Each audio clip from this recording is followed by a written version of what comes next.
Stay conscious, stay woke, stay ready, my people.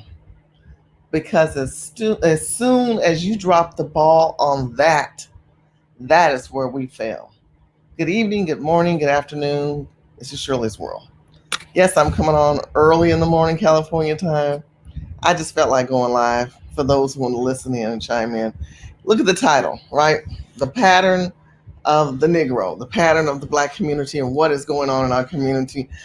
I just was watching a lot of shows from the 70s and the 60s, and then I was watching OWN tonight because I like Ready to Love. They had a couple of their final episodes and then put a ring on it. And I think about the Black community. And tonight I want to talk about, do we know we as a people and where we're going? Do we know ourselves? What type of Negro you are, and where is society placing you? Now, let's say you're not Black and you watch my show. You say, "Sure, why are you always talking about Black people?" Because I'm Black. Just like if I watch, I watch TBN and they got the Jews, right?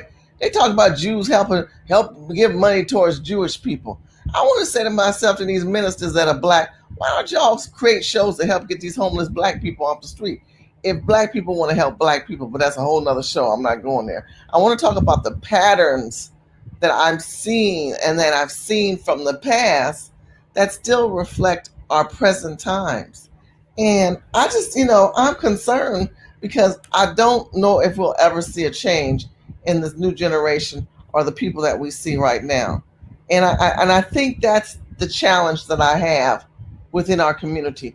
I'm going to share a couple of videos that I was watching. I'm going to cut right into the chase because I want you to see the patterns that they're doing towards us, right? Hold on. Let me show you this video I was watching tonight. I was looking at this. This was actually on The Grind. It's a show called The Amazing Grace. Okay? Let me show you what it's about. Let me tell you what they'll tell you what it's about.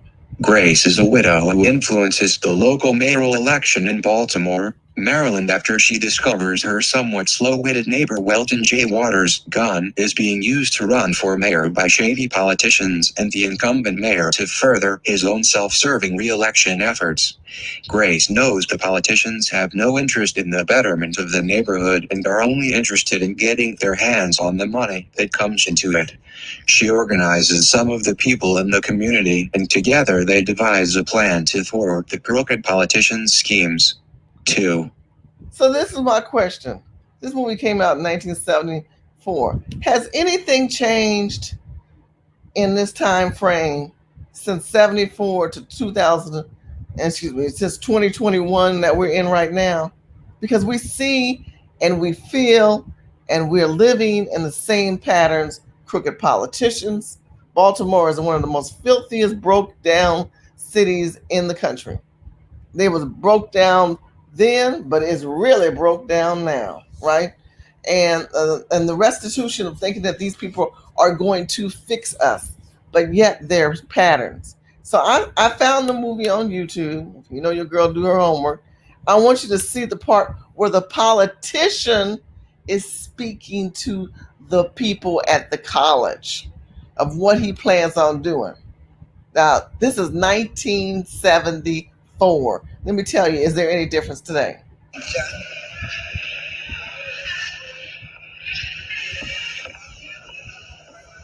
Gonna do it. Yeah, we gonna do it. All right, we gonna So they getting ready to go to a rally to hear this politician speak. Listen, you young people. When I was in school, I skied. Now listen how he starts off the speech. Listen, you young people. They always like to get the young minds confused or distorted by their lives. So they don't talk to anybody their own age. They always say young people, even if there's people in the audience that are not young people. Who the hell is young people? Anyway, let's keep going. On white mountain slopes. But they're at a college. And I drank green beer on St. Patrick's Day. I was in another world and time. But what I did not do then, I will do now. Sorry for the quality. I will stop them from tearing down our homes and leaving our families stranded. Right on. Yes. I will stop them from arresting us and letting their own go free. I I will stop them from lying about us in the news. And I shall find ways to bring us work. I will build schools so that we can be educated as we should be educated. And I will, with your help and God's help and the help of our humanistic nature, be the mayor of all the people of this city.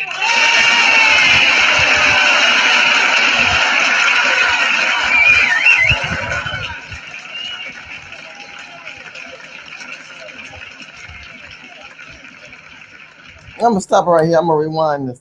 I found this part of the speech interesting, and let me tell you why.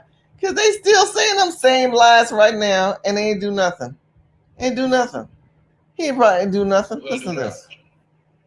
Listen to this lie. I will stop them from tearing down our homes. I will stop them from tearing down their homes. And now y'all know in Detroit and in New York, and they had a lot of those brownstones. They had a lot of those units, and those big developers came in there and dismantled all that, and those black people became homeless and dysfunctional. You know, we've studied and talked about the Great Society, and what the Great Society did with its welfare system is that they took the black man out of the house, and the government replaced them with welfare checks.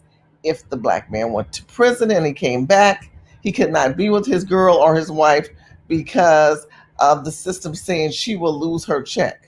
Same thing when the government intervened in the intervened and got involved with the black church. When they said, well, you know, if you want your tax exemption, you can't have group rallies. Even though Trump has said that will not happen, they will not lose their tax exemption, they still aren't really doing it. Black churches should be the town hall meeting in our community. But we don't have town hall meetings. We're now saturated with comments, with comedians, rappers, and BSers, though the legitimate and quality news and information that we share with one another, they take people like T West and other videos like me and other people down because they want to suppress good, real knowledge that would have you elevate up. But I want you to listen again. This video is about patterns, right? This is a movie that came out in 1974. Now he's going to talk about, we're going to help your neighborhoods. And that didn't happen. What else is this Negro saying? And leaving our families stranded. Right on. I will stop them from arresting us. Okay. How much have we been talking about police brutality, black on black crime, us abandoning our families? You can't get to E, F, G, A, B, C. You talking about A, B, C, D, E, F, G, H, I, J, K. You can't get to JFK. You're not going to get to that level because they got you stuck on A, B, C. Lying to you, telling you they're going to do this thing. And everybody knows they can't do this because there's not a unity within our culture of people. Everybody think they black now. And that's what I want you to understand. The pattern of your birthright has been taken and shaken, and you don't even know it because they've been got you on some trick bag. This is a trick bag speech that they do all the time. Let's keep going. And letting their own go free. I will stop. And he didn't have their own. He's talking about white people, just to let y'all know. Now people say, well, what is their own? Because there's so many different cultures of people saying that, well, they let their people go free out of jail, but they incarcerate ours. He should have kept reading law. Do you know when a black man go back to jail, he reverts back to a slave according to law? Man, let's keep going. Them from lying about us in the news. And I shall find ways. But what I did not do then, I will do now. I know I keep repeating it. Just listen. I will stop them from tearing down our homes and leaving our families stranded. Right on. I will stop them from arresting us. That's a lie. And letting their own go free. That's a lie. I will stop them from lying about us in the news. Right on. Oh, they love doing that. And I shall find ways to bring us work. I will build schools so that we can be educated as we should be educated. And I will, with your help and God's help and the help of our humanistic nature, be the mayor of all the people of this city. Yeah. We are excellent at building emotion behind a critical crisis. We're good at that. That's just our culture of people. We are good of revving up our people and revving up the crowd, but this is not what has served as restitution for a culture of people of mind. Because we're not talking about legislation, we're not talking about an executive order, we're not talking about the adjustment of laws that have destroyed and tore apart black communities. What we're talking about is driving the emotional drive, like when Obama says, pull your bands up, keep walking, all that kind of stuff, that kind of Dr. King speeches that they give with no execution. Again, this video we're talking about patterns. So what am I saying? What I'm trying to have you understand is that you're in a situation. Stop sharing with that and get back to who's ever might be watching this early in the morning. It's the patterns that we're seeing and the execution we're not getting out of it, right? We're not getting anything out of this. And I think the key thing is I want you to stay woke about what is happening in today's time with them lying, talking about they're going to fix this inflation. They're going to fix these foreclosures and these evictions that you're about to be embarked upon. And many of you guys are not woke.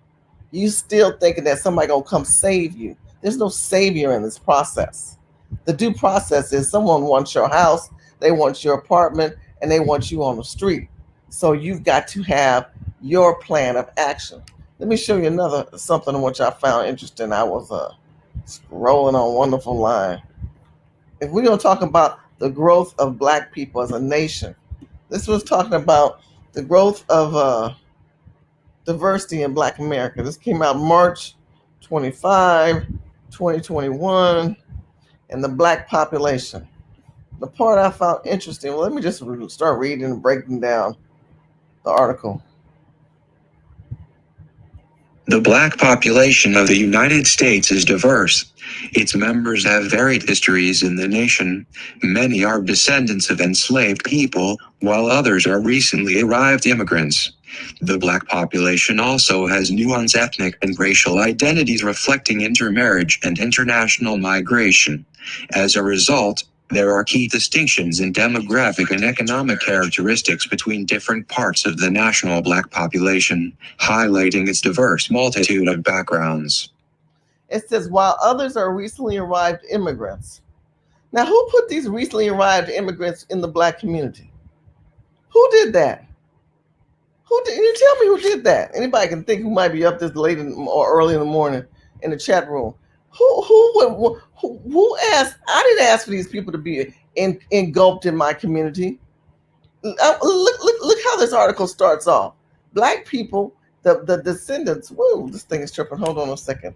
And I'm trying to figure out who asked for that, because I did not ask for that. I didn't.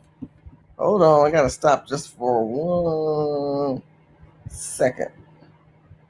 Yeah, I didn't ask for them people to be part of my community. I didn't.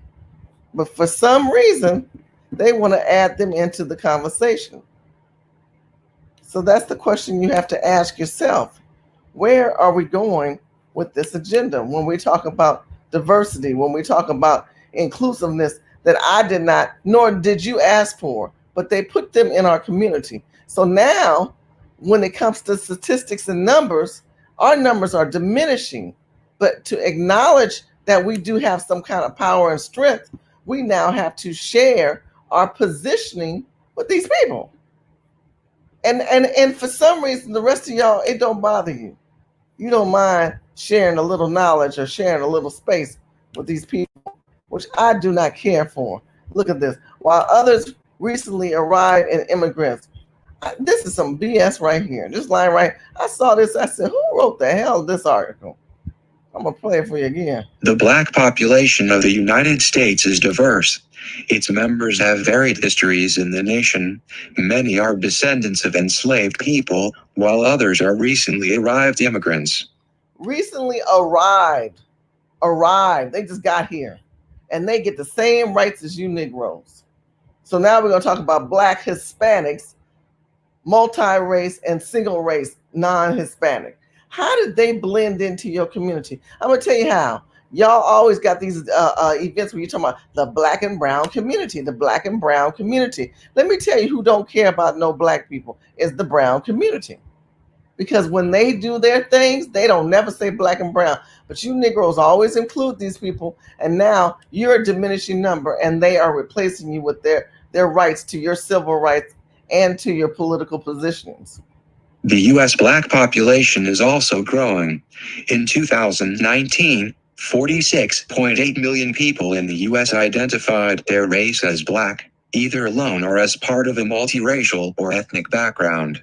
That is up from 36.2 million in 2000.1. The black share of the U.S. population is higher today than in 2000 as well. About 14% of the national population said they were black in 2019, up from 13% who did so in 2000. This is a lie. You know, when it starts off line, it says, in the U.S. population growth in 2019, it gives you the numbers, identified their race as black. What the hell?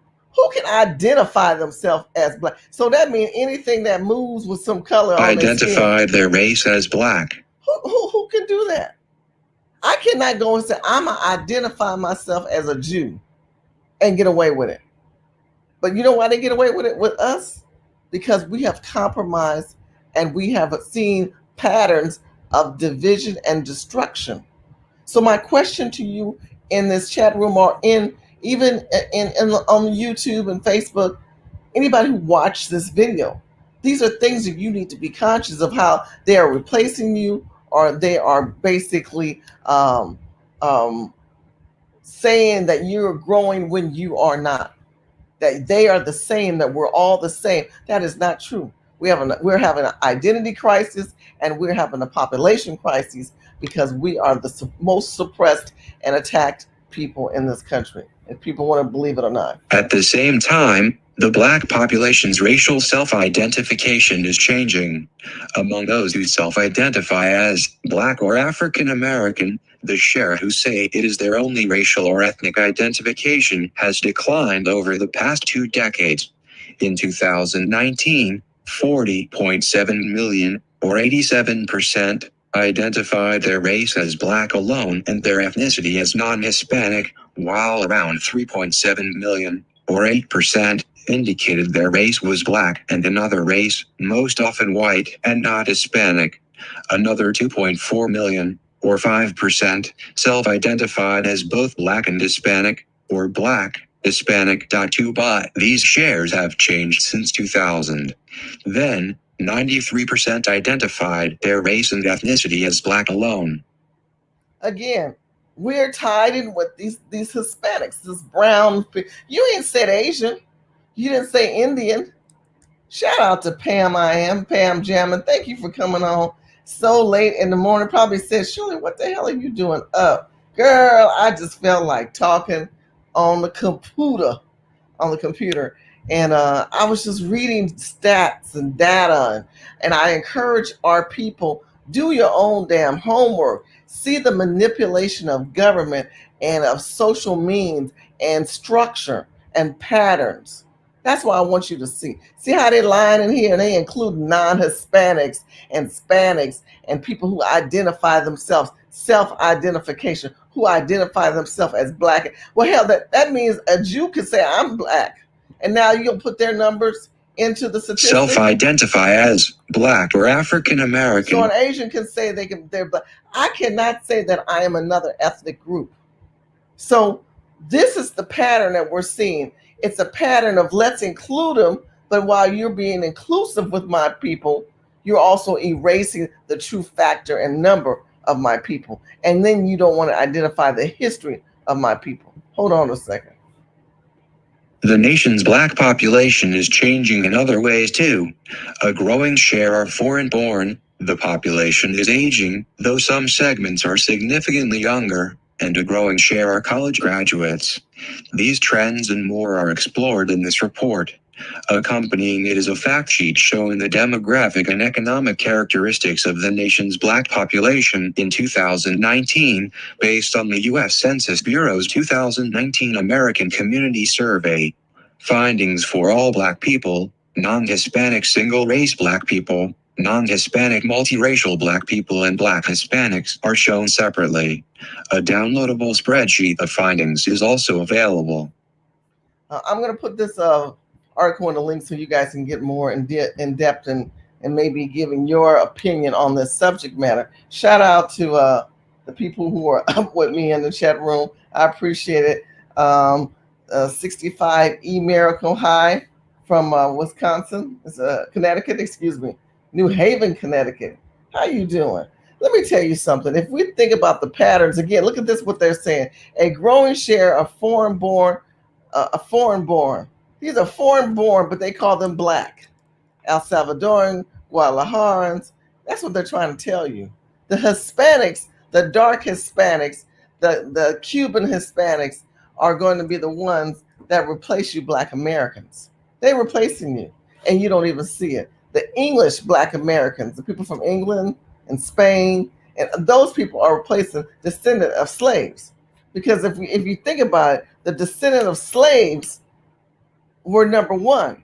But now, recently, the new arrived of immigrants in this article have shifted our numbers. Their numbers shouldn't even be included. We should be looked upon as a sole proprietor. But because we're not looked upon as a sole proprietor and a contributor into this country, we are being identified with them, and that's wrong. Let's go back to some old Black history. Let's go back. I want to show you a video. Let's look at this. This is a video talking about Negroes. Y'all know Negroes? Y'all know nobody wants to talk about this history. Let's go for it. Black Panther Party was truly the first in-your-face movement in the history of this country. Led by the dynamic personalities of Bobby Seale, Huey Newton, and Eldridge Cleaver, the Panthers boldly challenged white America to deliver justice and opportunity. When the party says power to the people, we ain't diving a pound. We say power to the people. Power to the people. Our slogan was about all power to all the people. That's what it was about. Armed with guns, they advocate self-defense. The police occupy our community as a foreign troop occupies territory. And, if need be, the violent overthrow of the government. You sort of had this idea it was this rogue group of out-of-control Black people with guns shooting police. We say, bring it on. If you want war, let there be war. They are attacked by the FBI and police, turning city streets into battlegrounds. Message received. To be a member of the Black Panther meant you were a target of the United States government. It cost people their lives, you know. But the Black Panthers never backed down. It was heroes of the Black community because they spoke up and said what they had to be said. These are the counterculture icons who changed the world. In this hour, the Black Panthers, Lords of the Revolution. I am a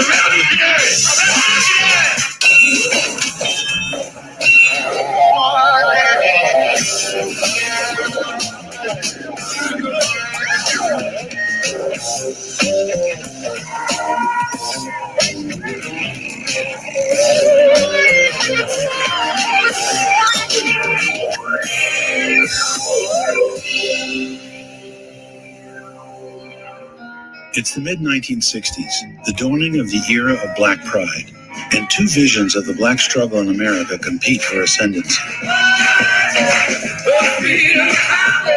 The Reverend Dr. Martin Luther King stands for Gandhian nonviolence. I have a dream.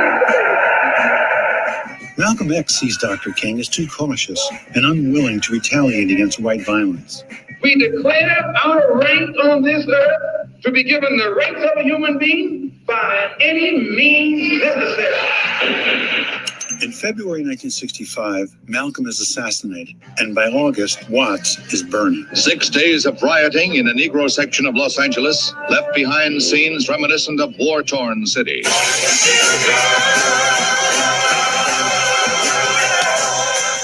All across the country, you had a rampant police brutality going on, abuse.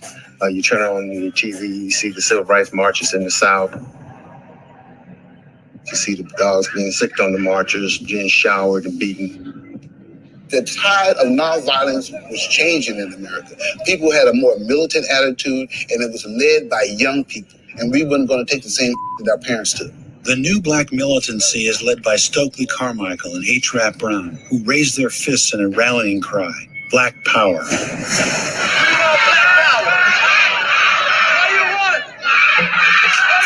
Black Power sort of released this tremendous excitement and energy. It was sort of like a huge cultural earthquake.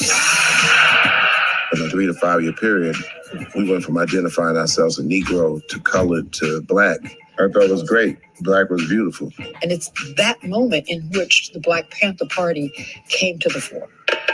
In Oakland, two student activists at Merritt College, Huey Newton and Bobby Seale, are determined to create a revolutionary organization to address what they see as the problem of the racist power structure in America. We had absolutely no name for this organization. And Huey says, well, why don't we just name it the Black Panther Party? I said, agreed. Shake. I says, okay, bang. They chose this image of the Panther as the coolest cat in the jungle and looked really sleek and was really cool, but would only fight when it was backed into the corner. After flipping a coin, Bobby becomes chairman and Huey minister of Defense. They're an unusual pair, to be sure. Huey is a legendary street fighter with 6 months of law school under his belt. In America, Black people are treated very much as Vietnamese people or any other colonized people because we're used with brutalized. The police occupy our community as a foreign troop occupies territory. Huey was very smart in terms of political theories, and Bobby was an organizing genius. Bobby is a jazz drummer, comedian, carpenter, and draftsman working in Oakland for a youth jobs program. He is a natural-born rapper. When the party says power to the people, we ain't driving a pound. We say power to the people. Power to the people. Our slogan was about all power to all the people, a progressive people's community empowerment. That's what it was about. We would say Black power to Black people, red power to red people, brown power to brown people, yellow power to yellow people. People ain't never heard that before. October 1966, Huey and I drew up a basic 10-point platform and program that outlined the basic political desires and needs of Black people in America. The 10-point program combines basic demands for full employment and decent housing with more radical objectives like the exemption of Black men from military service. The ultimate goal of the Black Panther Party was the total transformation of the United States. Point number 7 is by far the most controversial. An immediate end to police brutality and the murder of Black people. Okay, the immediate end to police brutality and Black people. Let me ask anybody watching this, has any of this changed? Has any of this changed? This is the 1960s. This is 50, almost 60 years ago. Has anything changed in the pattern making of the Black culture in America? Yes or no? I'm going to tell you what has changed. Our positioning and our birthright and our citizenship rights and civil rights. Our civil rights are altered. You saw that article where I just showed you where they said at the beginning, Black, Negro, we knew what our name was. Now we're anyone can identify themselves, or the new migration of immigrants into this country. All of that is wrong. It's wrong. An immigrant does not have the right to call themselves Black. If you're an immigrant or illegal immigrant, you're not a descendant of slaves. If you are not a descendant of slaves, you're not Black American. And you don't deserve the title to have the right to call yourself a Black American when you have not gone through the Black struggle. But you're going to constantly tell me about what's going on in your community and speak your language and then get the benefits of my people. In the meantime, when we talk about police brutality, has any of this changed? The 10-point program combines basic demands for full employment and decent housing with more radical objectives. Full employment and decent housing. Are we trying to get housing right now? Do I need to show you the homeless Black people downtown LA? Do I need to show you the homeless Black people in San Francisco? Do I need to show you the homeless Black people in San Diego? Those people are unemployed and homeless. Do you think any of these Negro politicians that I showed you earlier of that fake one that was imitated, that was an imitation of life from that movie Amazing Grace 1974? That was an imitation of life, not the movie, of life regarding politicians and their concerns for Black community. That's the pattern I want y'all to see. like the exemption of black men from military service. The ultimate goal of the Black Panther Party was the total transformation of the United States. Point number 7 is by far the most controversial. An immediate end to police brutality and the murder of black people. Huey and Bobby put the idea into action by following the police with guns and law books in hand to prevent incidents of harassment.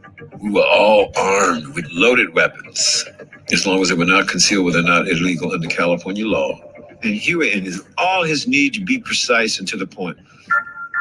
No, such and such a California State Supreme Court ruling states that every citizen has a right to stand and observe a police officer carrying out his duty as long as they stand a reasonable distance away. I'm standing on approximately 20 feet from you and observe you whether you like it or not. So he had researched the law. This is the killer of this whole kind of operation. We knew what we were doing. For Huey to stand up against that onslaught with a gun in his hand, says, you try to shoot me, I would shoot you, I would defend myself. That's like throwing a rock into a pond and watching the waves happen throughout America. No one had ever did that. Members of the Oakland PD are outraged, but a folk legend is born and news of the Panthers' existence begins to spread. I became the first female recruit. And I said, well, can I have a gun? Like the guys. And they laughed and said, well, okay. The Panthers solidify their image with an intimidating militant look. The thing about the Panthers was their black jackets and their fros and their shades. That was like, whoa. To me, uniform represents organization. If the people in the community see that you're organized, then you're going to get a lot more respect. Oh, we were cute. Okay. Very recognizable. The Black Panther. One thing that I've learned in history and with America, and I'm going to say white America right now. Just a couple things that white Americans, if you're white and you're watching this, I don't know if you knew this, but it's because of Huey Lewis, Lord, I said that right. Huey Newton, Lord, forgive me. When he went to Sacramento and he held them guns and they had rights to them guns and they learned them histories and they learned the law patterns, right? Because you had a leader who understood the law, taught the team the law, and you see how that man was able to dictate that that one brother. Let me see if I can go back to that one brother. For those who might have been falling asleep, watch this brother go. As old as his ass is, he knew exactly how to talk. And Huey and all his need to be precise and to the point. No, such and such a California State Supreme Court ruling states that every citizen has a right to stand and observe a police officer carrying out his duty as long as they stand a reasonable distance away. I'm standing on approximately 20 feet from you and observe you whether you like it or not. So he had... So this man was programmed when he was that age. And he had a pattern. And in this pattern, he basically was told... Law. This is the killer of this whole... He knew the law. He knew the law. Whole kind of operation. We knew what we were doing. For Huey to stand up against that onslaught with a gun in his hand, says, you try to shoot me, I would shoot you, I would defend myself. So who was the governor in California at this time? Ronald Reagan, for those who don't know trivia. And what Ronald Reagan did with President Nixon, they changed the gun laws in California. And they said you can no longer bear arms and walk down the street with a gun. So if you want to know who changed the gun laws, it wasn't the Democrats, because, you know, Republicans are good at victimizing and vilifiing the Democrats. And I'm not a Democrat, but you need to know your history. It was the Republicans that took your gun away, white America, because they didn't like Negroes to have them. Now, there you go. It's like throwing a rock into a pond and watching the waves happen throughout America. No one had ever did that. Members of the Oakland PD are outraged, but a folk legend is born and news of the Panthers' existence begins to spread. I became the first female recruit. And I said, well, can I have a gun? Like the guys. And they laughed and said, well, okay. The Panthers solidify their image with an intimidating militant look. The thing about the Panthers was their black jackets and their fros and their shades. That was like, whoa. To me, uniform represents organization. If the people in the community see that you're organized, then you're going to get a lot more respect. Oh, we were cute. Okay. Very recognizable. The Black Panther Party very much became a part of the look of the 60s and pop culture of the 60s. The Panthers protest rent evictions, they demand a traffic light at a dangerous intersection, and publish a newspaper addressing community issues. I done nobody wrong, but I'm treated so bad. As the Black Panther Party grows in stature, a conservative lawmaker introduces a gun control bill designed to stop the party in its tracks. On May 2nd, 1967, Bobby Seale leads 30 Black Panthers to... Did you see how they shadowed over that story? What did I tell you? What did I tell you? I want you to hear what he says, and I'm going to cut. What did he say? What he's a conservative politician. That was Ronald Reagan. As the Black Panther Party grows in stature, a conservative lawmaker introduces a gun control bill designed to stop the party in its... A gun control bill to stop the party. They didn't know that in the future that affected the entire state and the people's right to bear arms and the protection within California. It disrupted and dismantled. We were similar to Texas. We were very close and similar to Texas. And then we altered. A conservative president of the future who was a governor did that to your country. Now, do your homework. Tracks. On May 2nd, 1967, Bobby Seale leads 30 Black Panthers to Sacramento to take on the state legislature, while Huey stays in Oakland to manage the press. When we got there, Ronald Reagan was on the front lawn talking to future leaders of America or something. And so the young kids saw us coming up to walk with all these guns and rifles, and a whole horde of them came over to us. They thought we were a gun club. So naturally, some of the news cameras followed. The Black Panther Party for Self-Defense calls upon the American people in general and the black people in particular to take careful note of the racist California legislature. Next, they enter the assembly where the bill is being discussed. The state assembly was in the midst of a heated debate when the young Negroes armed... Now, let me tell you something. Them some bold folks, right? You gotta give the brothers props back then. Because you try to find a black man like this today, good luck. All these beta boys, I watch these Ready to Love, and me and my friend Don Nash, she's gonna come on my show. We were talking about, he said, do you think any of these black men you see on TV today are alpha?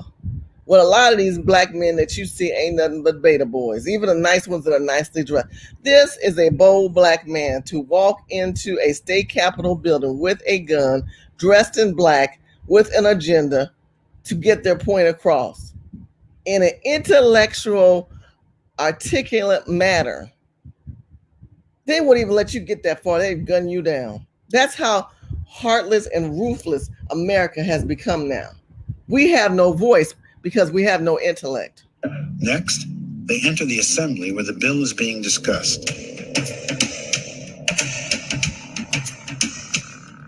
The state assembly was in the midst of a heated debate when the young Negroes, armed with loaded rifles, shotguns, and pistols, pushed past startled guards into the House chamber. I look around and several legislature have ducked under their damn desks. They look up and see these black people coming here with these damn guns and rifles and Am I under arrest? Take your hands off me if I'm not under arrest.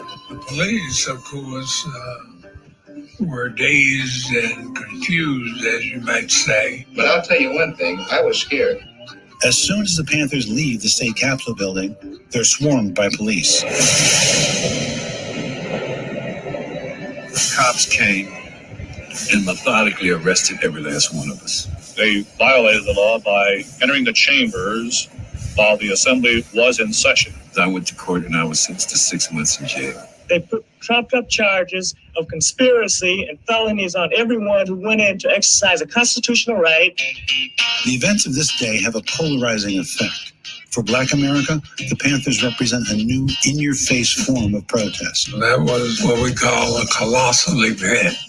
Bobby Seale read that mandate that went across this country like wildfire. No one had ever taken guns into a Capitol, and I was a junior in high school and seen that, and it kind of blew my mind. For the white establishment, the Panthers represent pure chaos. There is absolutely no reason why out on the street today a civilian should be carrying a loaded weapon. In a short time, the Pantherville, as the party calls it. Oh, was that a Democrat? Was that a Democrat? Let me rewind that so all you wonderful conservatives can understand history. Took the guns into a Capitol, and I was a junior in high school and seen that, and it kind of blew my mind. For the white establishment, the Panthers represent pure chaos. There is absolutely no reason why out on the street today a civilian should be carrying a loaded weapon. Okay, that was in a short time. The Panther bill. Sorry about that. That was Ronald Reagan. That was Ronald Reagan. That was a Republican governor who basically told you you don't need no gun. Now we have flipped the script. Do you know that Texas just instilled 7 new gun laws?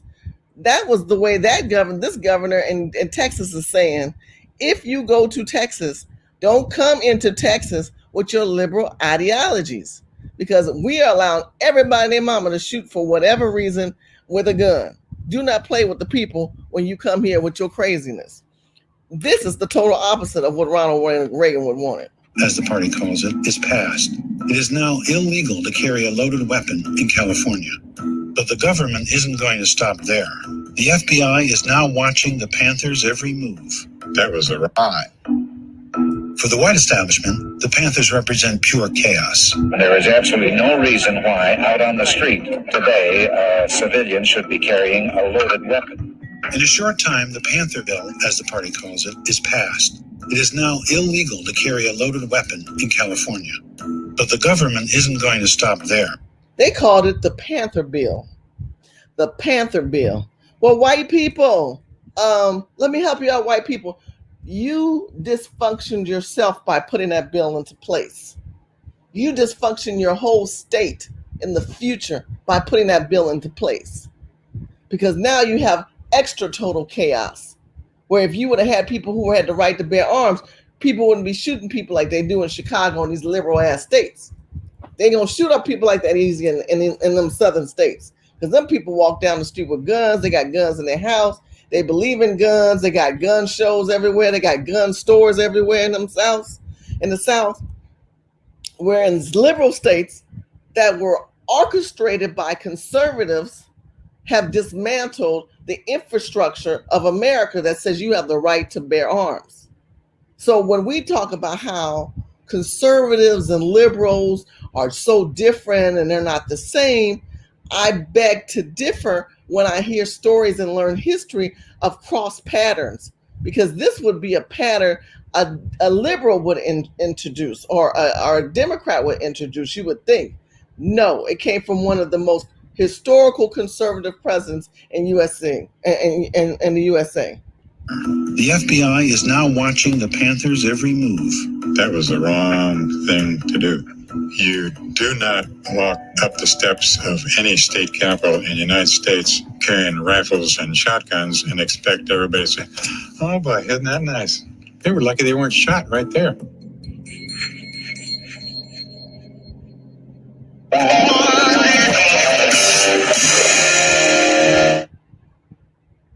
Pam said, Ronald Reagan.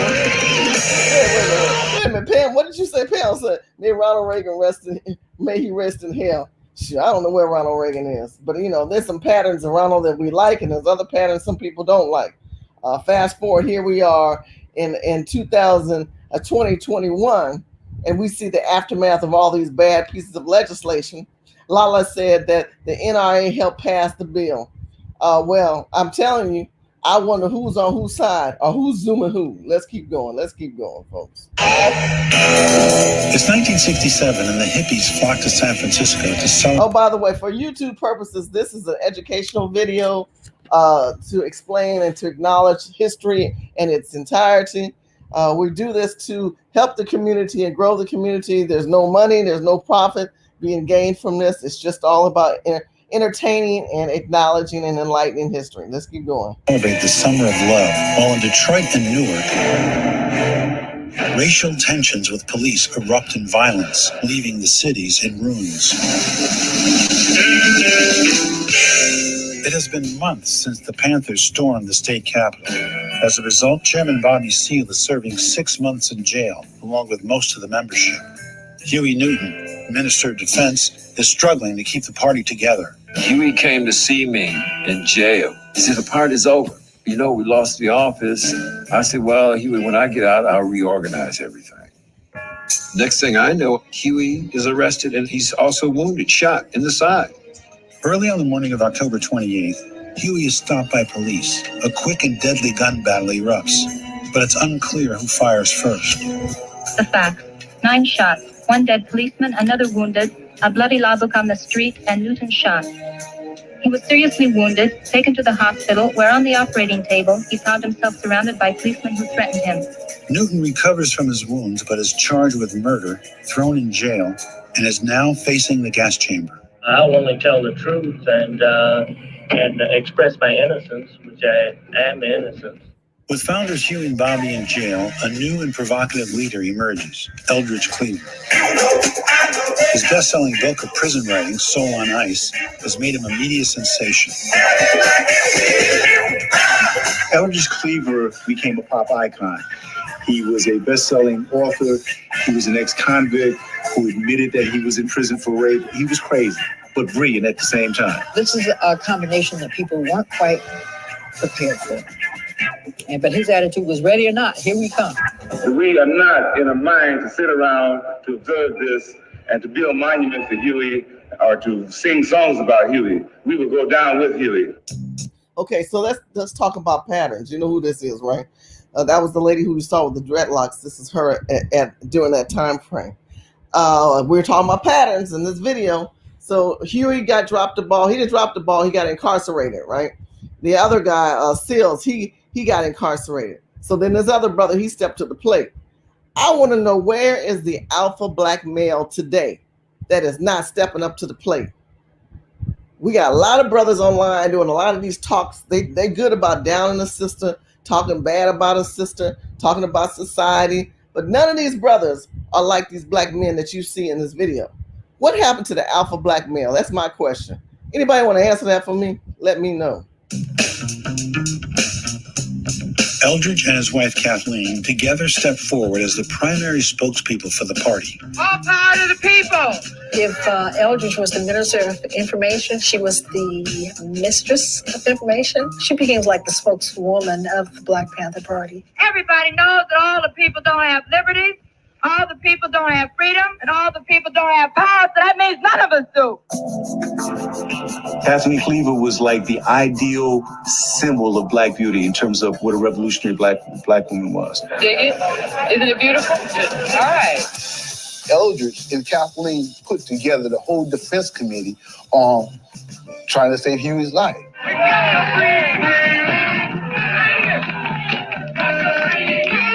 We had a lot of rallies, and we did as much to collect money for his legal defense, as possible. When Huey Newton was arrested, he was charged with killing a policeman. You never heard of any black youth killing a white policeman. So this was like everybody noticed. And we were able to build on that and tell people who Huey Newton was and what the Black Panther Party stood for. Free Huey! April 4th, 1968, Martin Luther King is assassinated in Memphis. Riots explode in over.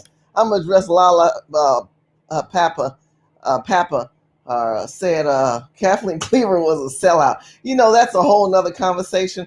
A lot of these people I don't know what happened to them, because they're still living today, but they don't have no fire. It's like somebody came in, and I don't know what. See, we don't know the backstory of these people that happened in the future, because a lot of these people, they shut them down.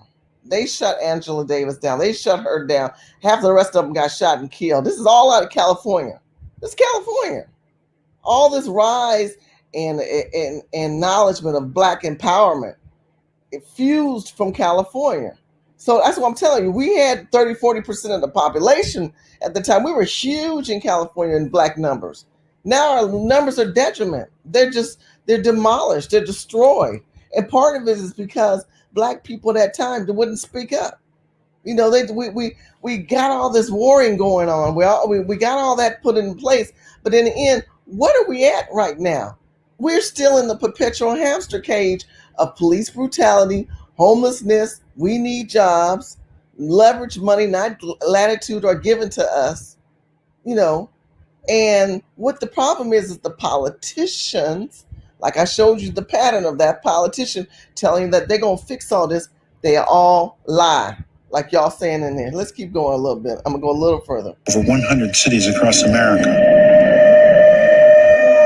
Cleaver sees the moment of Black Revolution as having arrived. We say, bring it on. If you want war, let there be war. This is what we're saying. Is that clear? On the night of April 6th, he appears in Oakland with an armed caravan of Panthers, including 17-year-old Bobby Hutton, the party's first recruit. In a shootout with police, Hutton had holed up in this basement with Eldridge Cleaver, the party's Minister of Information.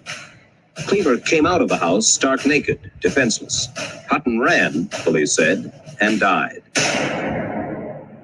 Bobby Hutton came out with his hands in the air and was gunned down by this racist pig department of Oakland. We found out that he was dead and Eldridge was arrested. We went back down to the house where it happened. There were so many bullet holes in that house. And of course, there was blood all over the street.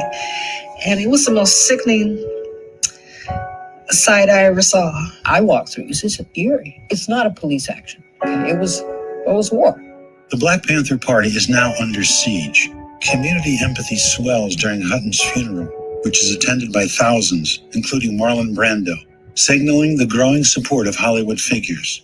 That could have been my son lying there. And I'm going to do as much as I can. I'm going to start right now. Eldridge Cleaver is now in prison, charged with assault and attempted murder on police. It was pretty devastating. That doesn't look like a person who's going to get out, but he did. He was freed by a Superior Court judge who said Cleaver was held not as a criminal, but because of his political beliefs. The judge's decision stuns law enforcement. Cleaver is released in June on $50,000 bail.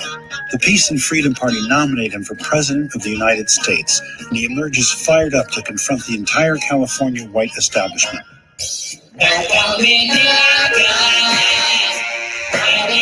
I want to thank Mickey Mouse Ronald Reagan. Here comes this man that had the nerve to call, the governor of California, Mickey Mouse Ronald Reagan. And I have a special little word for Ronald Reagan in the morning. You, Ronnie, baby. And then challenge Ronald Reagan to a duel. I challenge the punk to a duel to the death, and he can choose his own weapons. Could be a gun, a knife, a marshmallow. I'll beat him to death with a marshmallow. And he occupies the kind of place in pop culture that someone like a Tupac, almost like a 50 Cent, Eldridge did that and then some because there was political purpose behind it. Cleaver's fiery rhetoric brings the Panthers national attention. His derogatory term for the police becomes a potent anti-establishment slogan. Huey called them racist dog police. Eldridge is the ones are calling them pigs. Specifically, it was coined about the police and then expanded to the greedy, avaricious pig businessmen and the fascist pig politicians. And that fired the imagination of people who just thought that we just had to take it. It's common speak, this after police comes long before NWA song. What Eldridge did was put the Black Panther Party on the map. He was the person who had the what you would call now the media strategy. He envisioned this as a national revolutionary movement, and it became a national revolutionary movement. In July, Huey's trial opens in Oakland. Thousands of demonstrators gather outside to chant their support. Black is beautiful. Say it. That I want to bring. To white America, we were a nightmare. Very frightening to see men and women talking about all power to the people, death to the pigs. The revolution has come. Now, you think white people scared of you today? Again, we're talking about patterns. There was a unity of blacks back then. A lot of blacks and white people. There may be white people watching this and say, no, I lived in, those black people were no good, da, da, da, da, da. Those black people had no choice. They were impoverished. They were threatened. We still were dealing. This is still during the era of Dr. King, the civil rights movement, the sit behind the back of the bus movement. This is all going on while this is going on. So can you imagine the tension and the friction of America at that time, because we know about the Dr. King and the drink, the you can't drink from the faucet and all that other stuff going on. Then you had this movement, the millennials of that era, and their fight and their unity.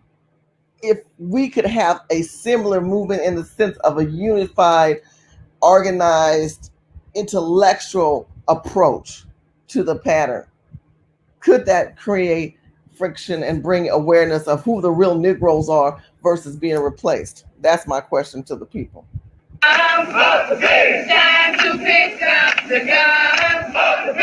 To see these black teenagers in black berets and black leather jackets out on the courthouse steps chanting Free Huey, this is quite spectacular for young black people, so they loved it. Black America is emboldened by the Panthers. Tommy Smith and John Carlos raised their fists at the 1968 Olympics. James Brown sings Say It Loud, and the world is listening. James Brown doesn't say it loud, I'm black and I'm proud, unless you have a movement that kind of like comes before it. It ignited this quest for being at least a little bit intellectual, but also at the same time not take no. And that was a rough pill for America to swallow.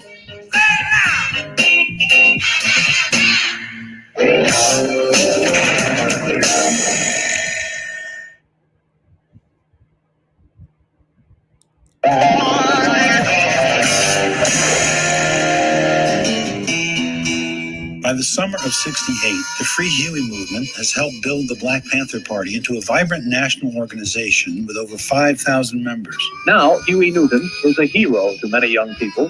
His Black Panthers, the most talked about black organization in the United States. In September, a jury finds Huey Newton guilty of manslaughter. Okay, so wait a minute. Before we go back into Huey Newton, what is the most popular black organization today? Anybody know? Let me see if anybody in the chat room knows. Anybody know what is the most popular black organization today? What is it? What is it? Anybody know? I'm waiting. I'm going to wait. I'm going to say there's two that don't do nothing for you. All right, I'm going to help you out because I know it's early in the morning. The CBC, which is the Congressional Black Caucus, that are advocates for immigrants and illegal immigrants who are changing the vernacular of the black community of what is black, which I show you in the article. And thank you, Lala, and Pam is jamming, said the NAACP. Now, the Negro National Organization for Colored People. Now, you tell me, you think they care about the new Negroes? They don't even like using the word or the terminology, I am a Negro. Now, back then, it was the Black Panthers. And the Panthers introduced food and welfare in the sense of we were communing and taking care of our own. We talk about separate segregation, right? And how in California, for those who don't live in California, you don't realize there is a separatism. There's no such word, but it means that it's separated. Like you'll see the Armenians hang out together in Glendale, and then there's a Koreatown, a Chinatown, a Filipino town, and these people have basically made a bad version of Epcot. You've heard me say that numerous times over and over.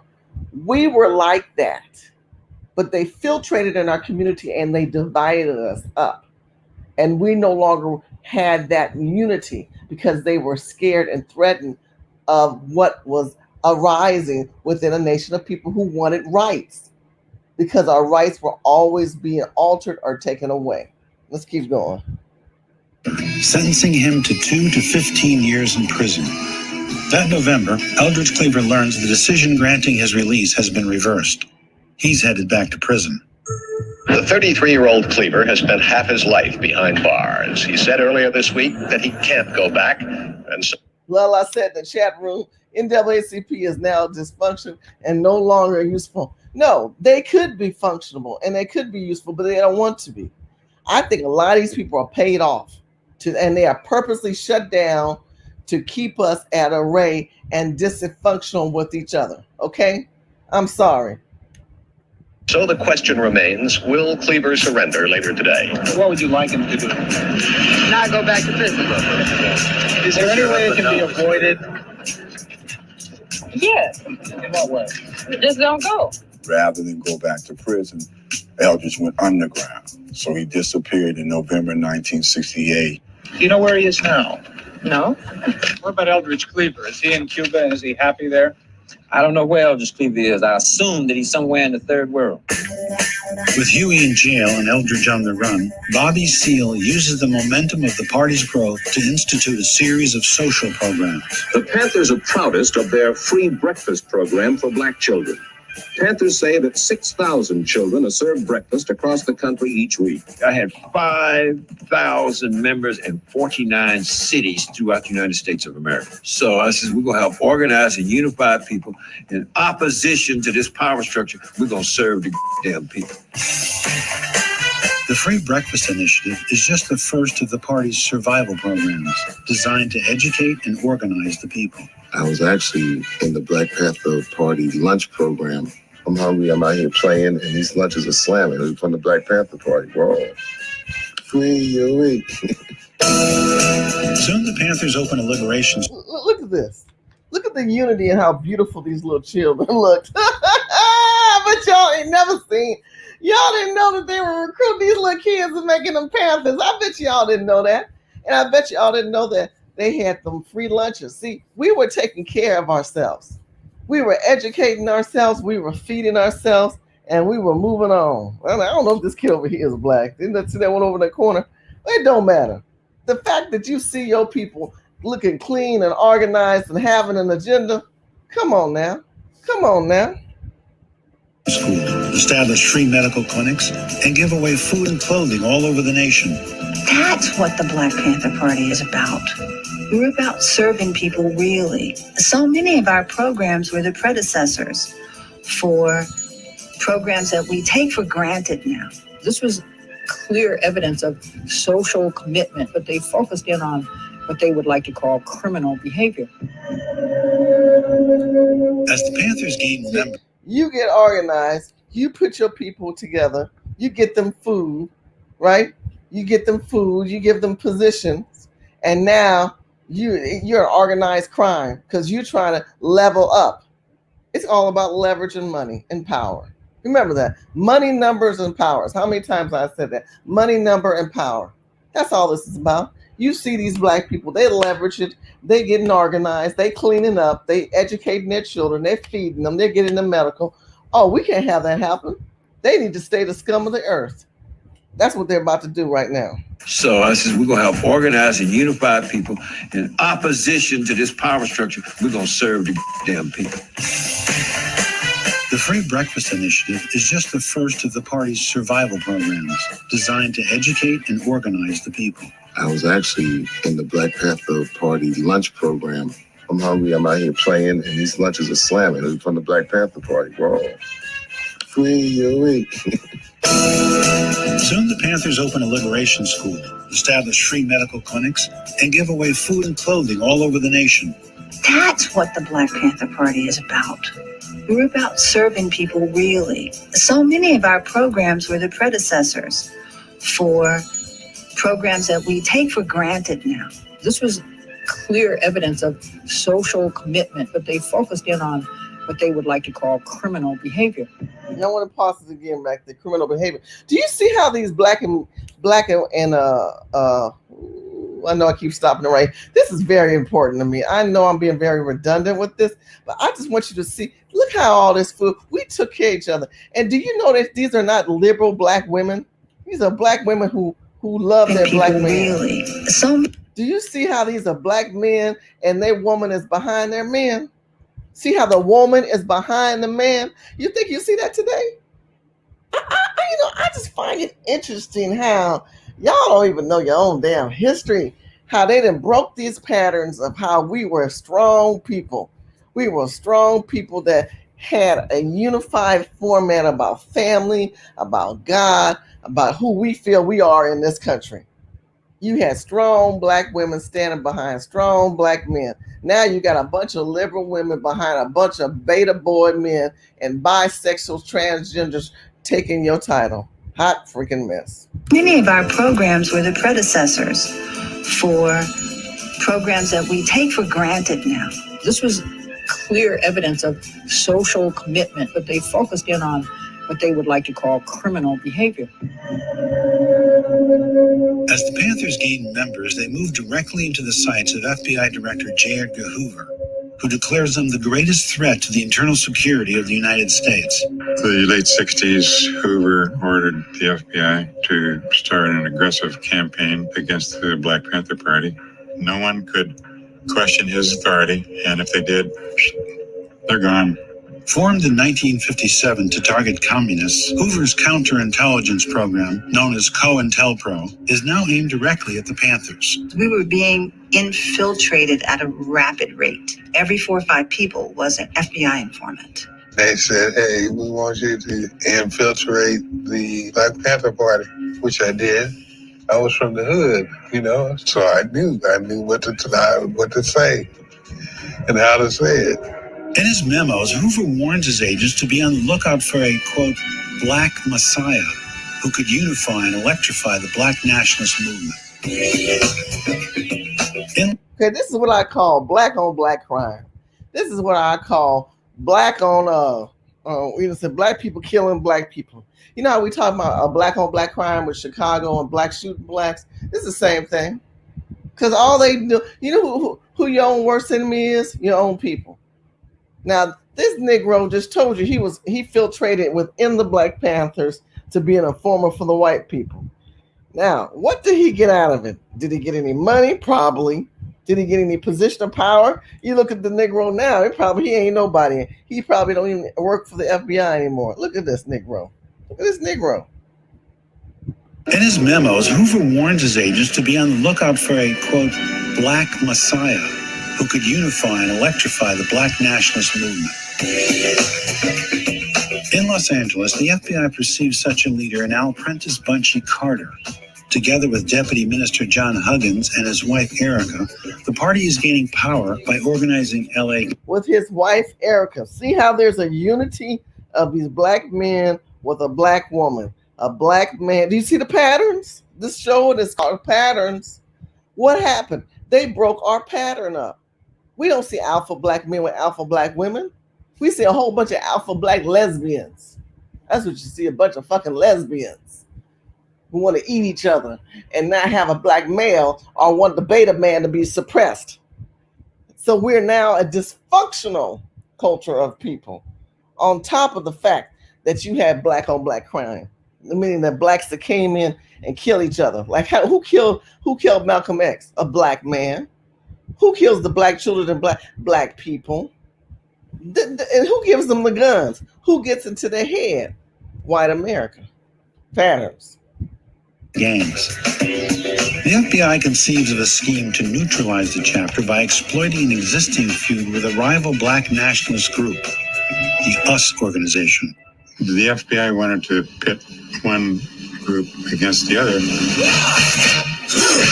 hoping that if they got into a gang fight, maybe they'd kill each other, and that'd be that. They're drawing cartoons, and sending letters, and manipulating. The rivalry comes to a head at UCLA, where Bunchy and John are students. Several shots were fired by an unknown person or persons. As a result, Mr. Huggins and Mr. Carter were killed instantly.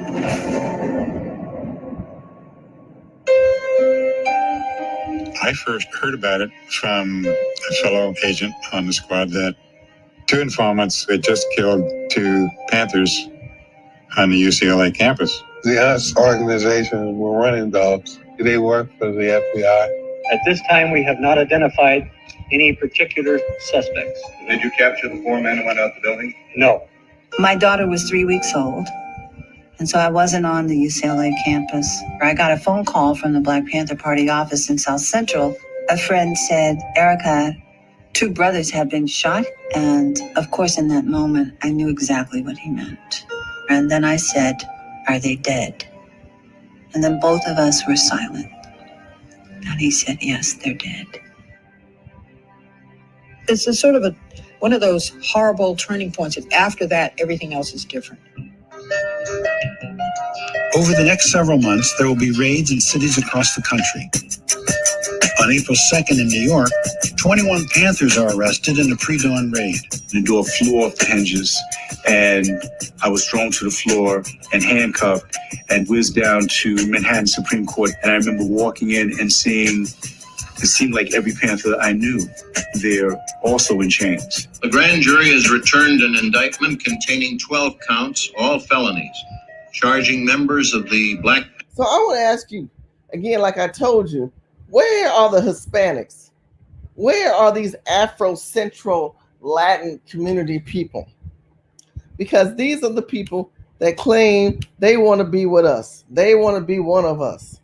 But we don't see them as one of us because they are in their own world and they have their own agenda. And until we recognize the fact that we are a culture of people that are being used, manipulated, and the system in itself is not working in our best interests.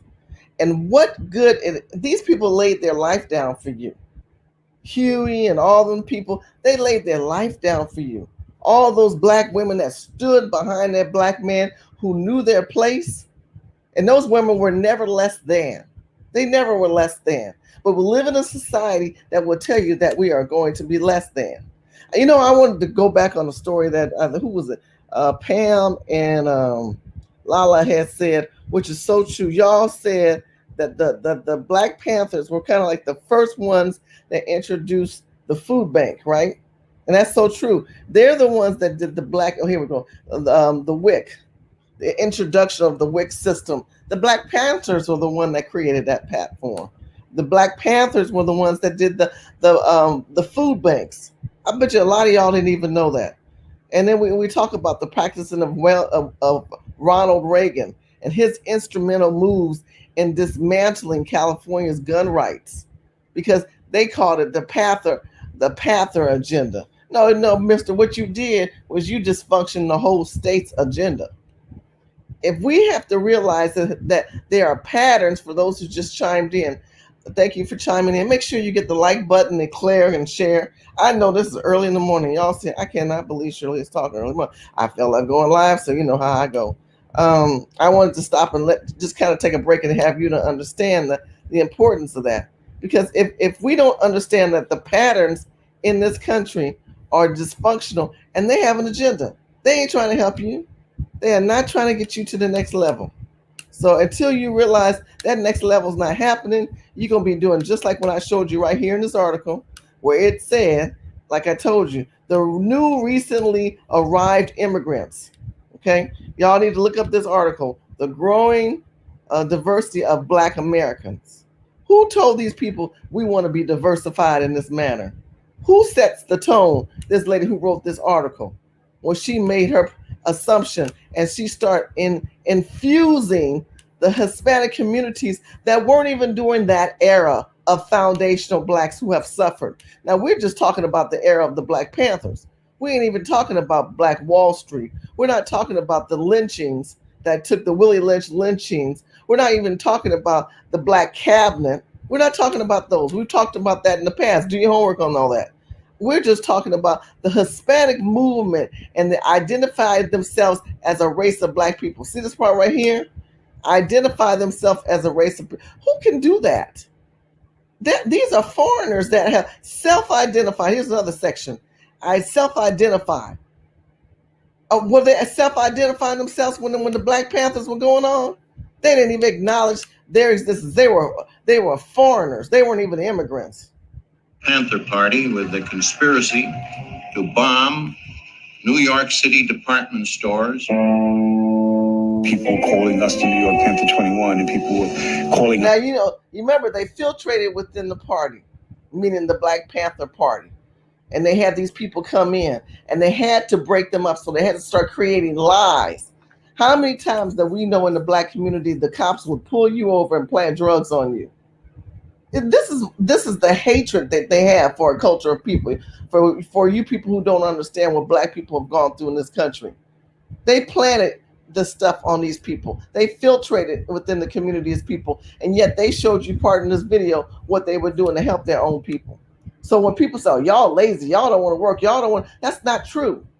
We're not that. We're just being an oppressed, attacked, and impressionable people that have been destroyed through decades in this country, and still an oppressed, attacked, impressionable people that are still attacked in this country.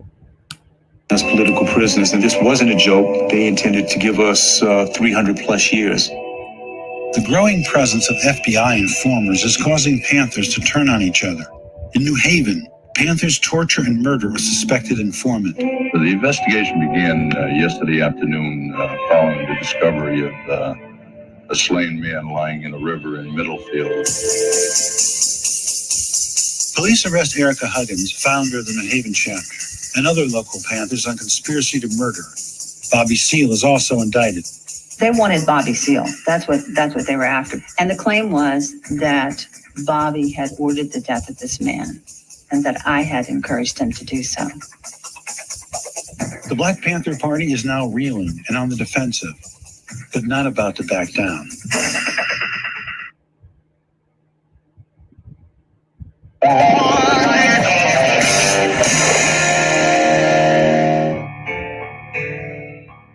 By August 1969, the era of peace and love is coming to an end.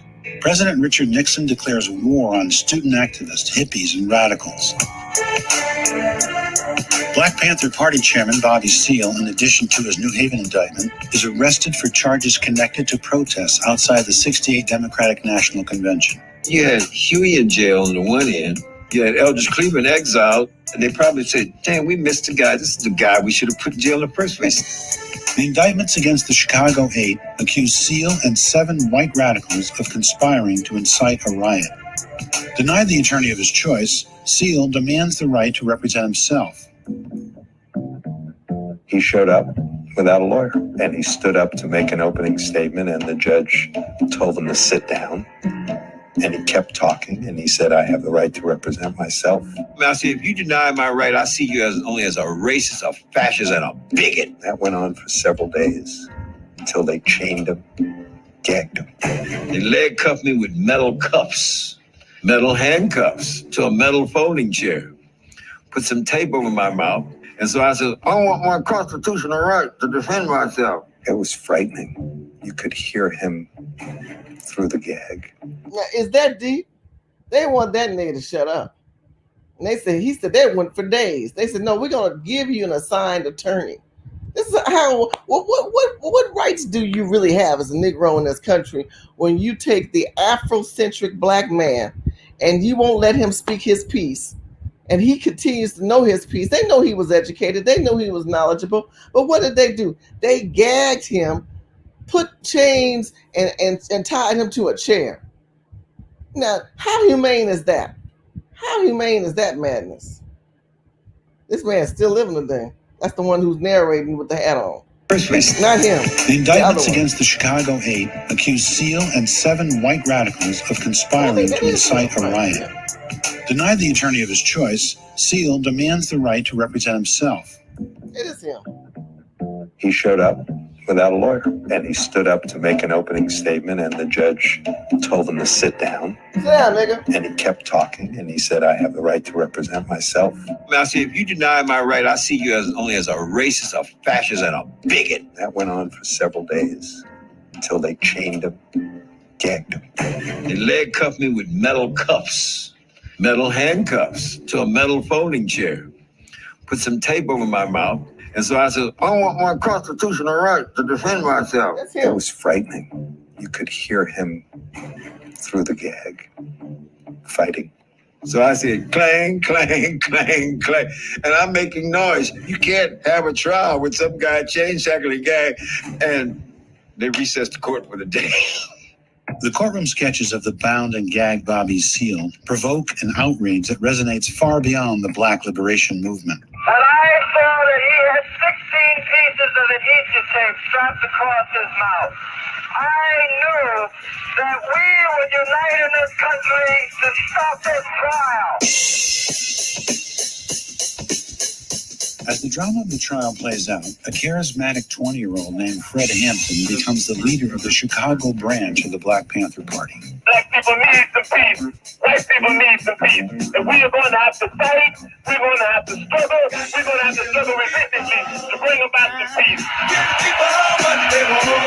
He was taking these gang members that numbered in the thousands and turning them into a revolutionary force. And for that, he had to go as far as the system was concerned. 14 policemen burst into a West Side Chicago apartment said to be a stronghold of the Black Panthers. They suspected weapons were stored there. Fred Hampton, deputy chairman of the Illinois Panthers, was killed in his bed.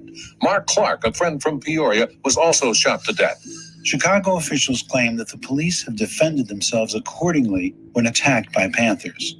But evidence soon proves otherwise. This door, which is the door entering into the living room, has 2 holes in it. We were able to show, based on film, that all the bullets coming into that apartment came from one direction, and that was from the police side. One had gone out. This blatant act of legitimatized murder strips all credibility from law enforcement. In the context of other acts against militant blacks in recent months, it suggests an official policy of systematic repression. He was murdered in his sleep. He was drugged by an informant who gave the floor plan of this safe house he was living in to the FBI. It was the first time that I ever realized this is a conspiracy of government and prosecutors and judges and the whole power elite. Whoa, whoa, whoa, whoa, whoa, whoa, whoa. There's a lot going on in that one segment. Let's back it up. Let's break it down. Back it up, break it down. Chicago. Oh my gosh, Chicago. Jesus, take the oil. Chicago. Is Chicago a hot mess today? No, we all know the answer. Hold of the Black Panthers. They suspected weapons were stored there. Fred Hampton, deputy chairman. They suspected weapons were stored there. And what they were weapons stored there? No, they were Black Panthers stored there, and they also had filtrators in the system who gave them the layout of the building and where that man was. Then the man was drugged. The leader of Chicago was drugged by an informer, another Negro. Negroes turning on Negroes who they obviously didn't realize or didn't really relate to the fact of their agenda of trying to help us be signified and identified as a cultural people. That, you know, this is what white people, they learn, but they love.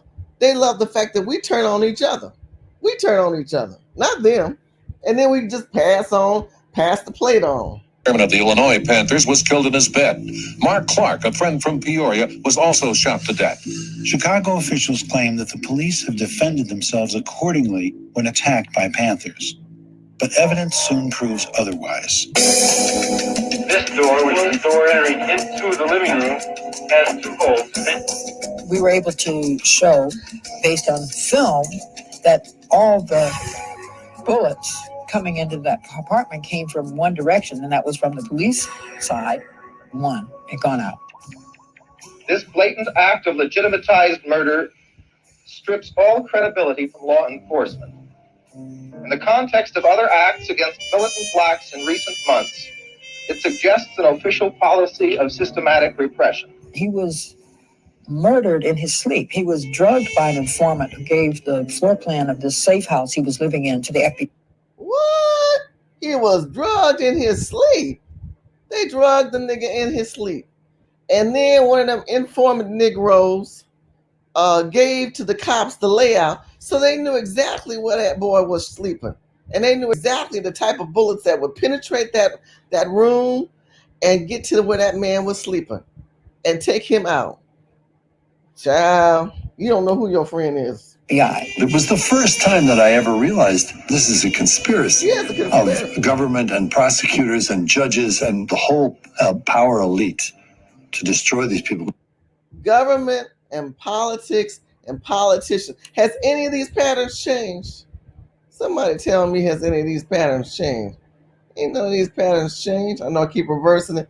I want y'all to get it penetrated in your head. Politicians have not changed. They do not work in your best interest. They work in their own self-interest. They work in other cultures' best interest. And they abandon and they betray your own people. And y'all believe in them. The Maxine Waters and the Karen Bass in California. And then you're dealing with Kamala wannabe black Indian woman Harris. And going on and on. And all these black people, and these congressional wannabe black caucus people and NAACP people. You think them people care about you Negroes? Those are your informers of today that are filtrated in the Negroes who are trying to survive. Chairman of the Illinois Panthers was killed in his bed. Mark Clark, a friend from Peoria, was also shot to death. Chicago officials claim that the police have defended themselves accordingly when attacked by Panthers. But evidence soon proves otherwise. This door, which is the door entering into the living room, has 2 holes. We were able to show, based on film, that all the bullets coming into that apartment came from one direction, and that was from the police side. One had gone out. This blatant act of legitimatized murder strips all credibility from law enforcement. In the context of other acts against militant blacks in recent months, it suggests an official policy of systematic repression. He was murdered in his sleep. He was drugged by an informant who gave the floor plan of the safe house he was living in to the FBI. It was the first time that I ever realized this is a conspiracy of government and prosecutors and judges and the whole power elite to destroy these people. What happened to Fred Hampton made us think that they weren't coming in just to do arrests, they were coming in to murder people. They can do anything they want to us. We might not be back. I might be in jail. I might be anywhere. But when I leave, you can remember I said with the last words on my lips that I am a revolutionary. A revolutionary. By the end of the year, nearly every Panther office across America is attacked by police and FBI, culminating in the December raid on the LA headquarters in a standoff that takes 5 hours and is covered on live TV.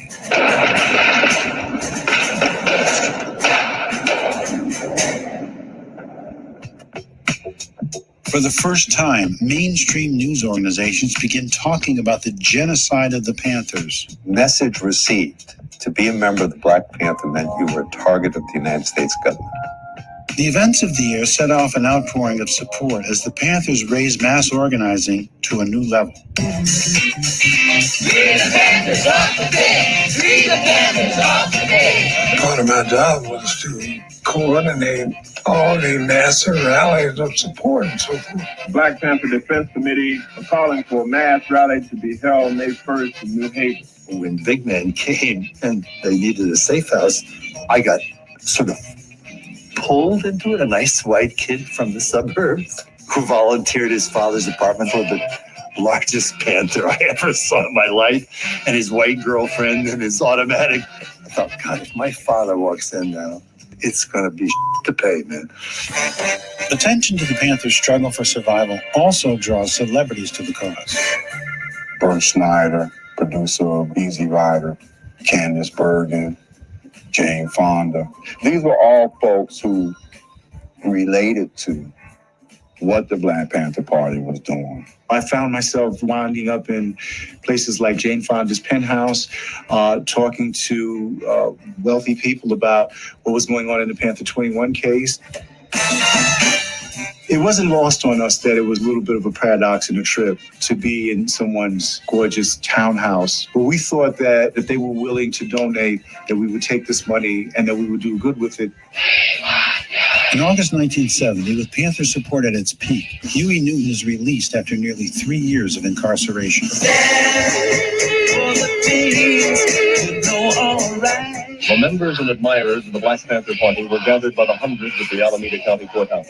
Inside, Huey P. Newton, founder of the Black Panther Party, was freed on $50,000 bail, pending a new trial on the charge of voluntary manslaughter.